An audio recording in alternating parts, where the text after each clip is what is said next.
성탄절입니다. 2000년 전 예수님께서 이스라엘의 작은 마을 베들레헴에 오셨습니다. 세상에 많은 사람들, 심지어는 교회에 다니지 않는 사람들도 예수님께서 오신 이 날을 즐거워합니다. 왜냐하면 성탄절 연휴로 푹 쉬는 분들이 많기 때문에 이 시즌을 즐거워합니다. 매년 연말이 되면 길거리에서 캐롤이 들리고 집에서는 사람들끼리 선물과 카드를 주고받고 저녁을 함께 먹으며 행복한 시간을 보냅니다. 사실 연말 분위기, 성탄절은 올 한 해 내가 참 수고했구나, 당신이 참 수고했습니다 하면서 서로 그리고 스스로를 쌈 해주면서 격려하는 시간이기도 합니다. 그래서 따뜻한 계절입니다. 그러나 우리가 그리스도인이기 때문에, 예수를 믿는 사람들이기 때문에 우리는 크리스마스의 의미를 조금 더 깊이 들여다볼 필요가 있을 것 같습니다. 오늘 성경 본문에 나오는 세례 요한의 가장 중요한 역할이 무엇일까요? 예수님이 오실 것을 미리 준비하고 예수님이 누구신지 소개하는 역할을 했습니다. 세례 요한은 예수님이 오시기 전에 이미 사람들에게 많이 알려진 사람들이었습니다. 그런데 예수님이 나타나면서 세례 요한은 자신의 모습을 많이 드러내지 않습니다.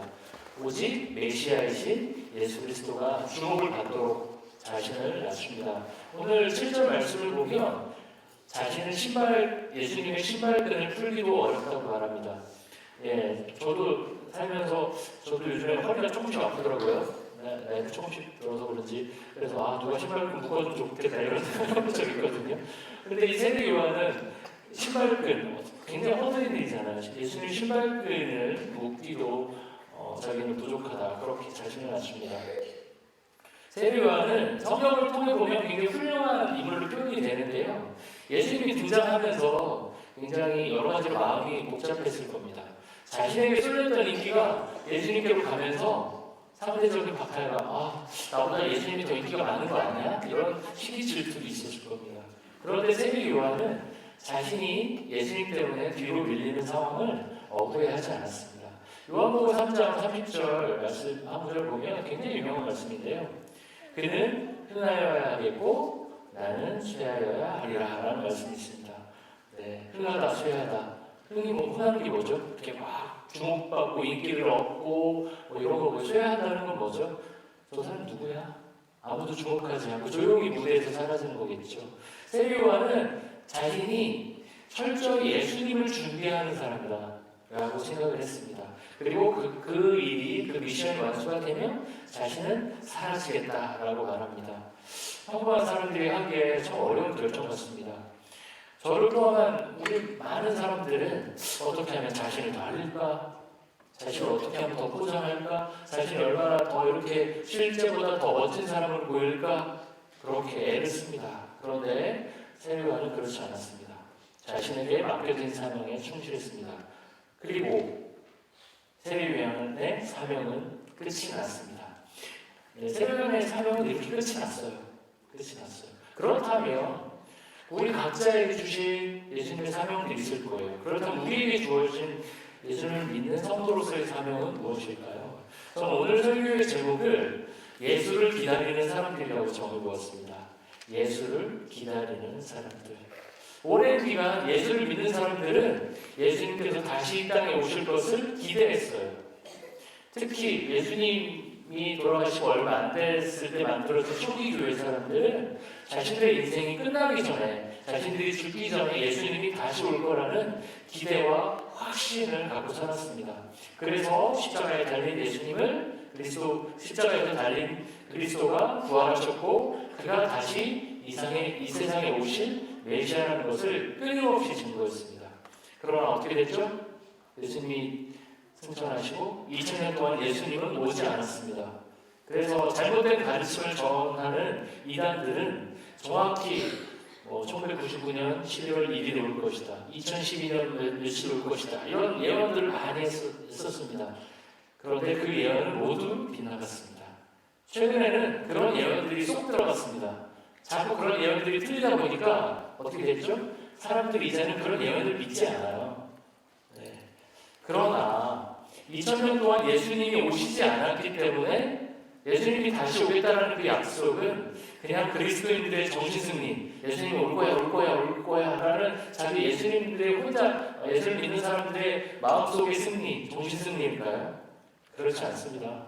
성경 66권에 수많은 말씀들이 있어요. 수많은 얘기들이 있어요.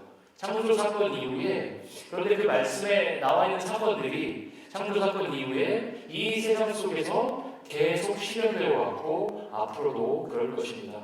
여러분의 삶 속에서도 하나님께서 섬세하게 개입하고 계시고 앞으로도 그러실 것입니다. 하나님은 눈먼 시계공처럼 세상을 한번 만들어 놓고 별장을 딱 끼면서 어떻게 잘하고 있나 보자, 얘들이 잘하고 있나 보자 이렇게 구경만 하는 분이 아닙니다. 예수께서 이 땅에 오셔서 이 세상을 온전한 하나님 나라로 만드실 것을 신실하게 지키실 분입니다. 그런 의미에서 현재를 살아가는 그리스도인의 첫 번째 정체성이자 축복은 우리가 예수를 기다리는 사람들이라는 것입니다. 우리는 수많은 것들을 기다립니다. 이 산타 할아버지에게 선물 받은 친구들도 있겠죠? 네. 그런 선물도 기다리고요. 차를 주문해놓고 요즘에 차 주문하면 1년씩 걸리잖아요. 주문해놓으면 차를 기다리는 분들도 있을 겁니다. 새로 분양을 받은 집이 언제 되나 하고 기다리는 분들도 계실 겁니다.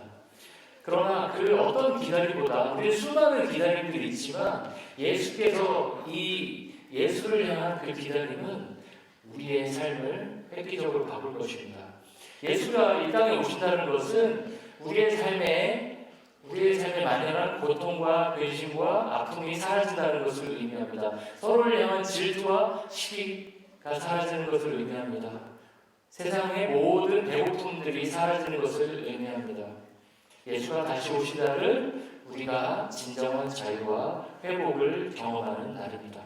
그래서 성경 66권의 마지막은 다시 오실 예수님을 향한 기다림으로 마무리되고 있습니다. 요한계시록 22장 20절과 21절을 보고 이제 설교를 마치도록 할 텐데요. 우리 한 목소리로 읽어볼까요? 시작. 이것들을 증언하신 이가 이르시되 내가 진실로 속히 오리라 하시거늘 아멘. 주 예수여 오시옵소서. 주 예수의 은혜가 모든 자들에게 있을지어다. 이 말씀이 성경 66권의 마지막입니다. 아멘. 주 예수여 오시옵소서. 마라나타 주 예수여 오시옵소서. 주 예수께서 우리에게 다시 오실 것입니다. 여기서 마라나타는 헬라어가 아니라 아람어입니다. 아람어. 그 의미는 예수여 다시 오시옵소서라는 뜻입니다. 우리가 예수 그리스도를 기다릴 수 있는 것이 우리에게 유일한 희망이고 축복임을 우리가 기억했으면 합니다. 오늘 성경 본문의 세례 요한은 예수를 예비하는 존재로서의 사명에 충실했습니다. 반면에 우리에게 맡겨진 사명이자 축복은 예수를 기다리는 사람으로, 기다리는 존재로 살아가는 것입니다. 예수를 기다리는 사람으로서 우리는 예수님의 말씀을 되새기고 전하고 살아내며 살아가야 할 것입니다. 계시록에 언급된 지혜로운 5처녀와 같이 종말의 시대를 분별하며 살아가는 것입니다. 예수께서 승천하시고 다시 오실 때까지 우리가 의지할 수 있는 2가지 대상이 있죠. 제가 예전에 설교에서 말씀드렸는데요. 교회와 성령 하나님입니다. 주님이 오실 때까지 우리는 주님의 몸된 교회를 이루며 예수를 기다려야 합니다. 또한 성령 하나님의 충만함을 기대하고 성령 충만함을 위해 자신의 몸을 쳐서 복종시키며 살아가야 합니다. 예수님이 안 오신 지 2000년 참 오래됐습니다. 기다리기 좀 힘듭니다. 그러나 예수께서는 반드시 이 땅에 다시 오십니다.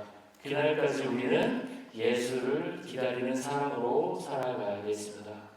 예수가 이 땅에 다시 오며 다시 오실 것을 기대하며 기도하는 사람들, 그게 우리 주일교회의 정체성이 되기를 기도합니다. 마라나타 주 예수여 오시옵소서. 말씀을 마치도록 하겠습니다.